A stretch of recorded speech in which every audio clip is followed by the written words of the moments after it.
55 feet ऊंची मस्जिद पर चला योगी का बुलडोजर, अंदर मिले आई लव मोहम्मद वाले पोस्टर। 8 महीने पहले कानपुर से बरेली तक मचा था बवाल, तौकीर रजा जैसे लोगों का योगी ने किया था बुरा हाल। 4 थानों की फोर्स और पैक जवानों ने घेरा मस्जिद पर बुलडोजर, रोकने पहुंची बुर्का वाली महिलाएं कौन।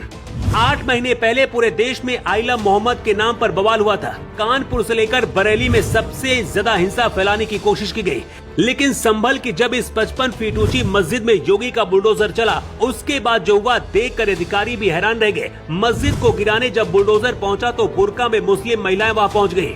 संभल पिछले 1.5 सालों से देश भर में चर्चा में है। संभल की शाही जामा मस्जिद को लेकर नवंबर 2024 को भारी हिंसा हुई थी। उस दौरान छतों से पथराव हुआ था और वो गलती इस बार किसी भी हालत में संभल पुलिस नहीं करना चाहती थी। इसलिए आसपास के घरों को पहले से खाली करा के मस्जिद के आसपास की छतों पर ड्रोन और कमांडो तैनात किए गए। संभल की इस मुस्तफा कादरी मस्जिद के अंदर क्या क्या मिला, उससे पहले बुलडोजर क्यों चला, इसकी वजह जान लीजिए।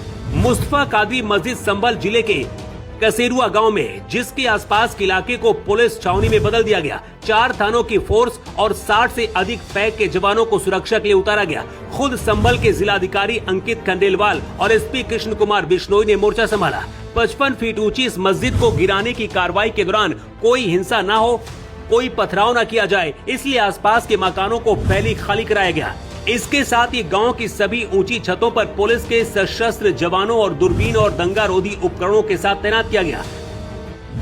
मस्जिद या मदरसों में कार्रवाई के दौरान या हिंसक झड़प के दौरान अक्सर महिलाओं को आगे किया जाता है। इस बार भी ऐसा ही किया गया, लेकिन इसके लिए पहले से ही योगी की पुलिस तैयार थी। मस्जिद पर हुई बुलडोजर कार्रवाई के दौरान स्थानीय मुस्लिम महिलाएं और बुर्का पहने कई महिलाएं वहां पहुंची।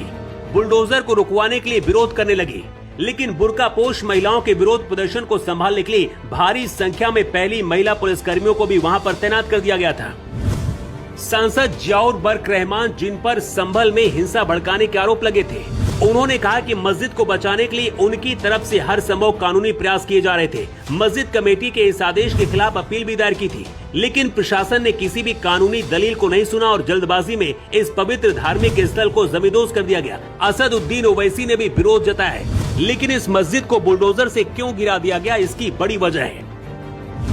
प्रशासन के मुताबिक मुस्तफा कादरी मस्जिद अवैध तरीके से बनाई गई थी। यहाँ 2 मंजिला मस्जिद रिकॉर्ड में दर्ज सरकारी कब्रिस्तान की जमीन पर अवैध रूप से बनाई गई थी। मस्जिद कमेटी ने इस जमीन को वक्फ बोर्ड में पंजीकृत करवाते समय चालाकी से उन सरकारी दस्तावेजों को छुपाया जो साबित करते थे कि जमीन उत्तर प्रदेश सरकार की है। अवैध तरीके से मस्जिद बनाई गई और कुछ घर भी उसी सरकारी जमीन पर बनाए गए कब्जा करने के लिए।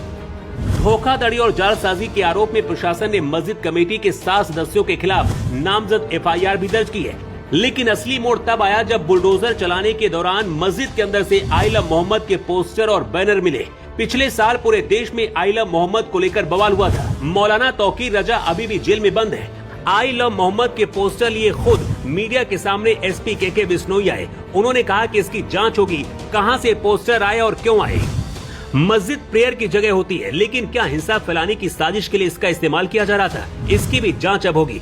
जैसे जैसे यूपी चुनाव की तारीख नजदीक आ रही है, वैसे वैसे लगता है योगी का बुलडोजर भी और तेजी से रफ्तार पकड़ रहा है। इस मस्जिद पर कार्रवाई के बाद भारी विरोध हो रहा है, लेकिन आप इसे किस तरीके से देखते हैं, अपनी राय आप जरूर दें।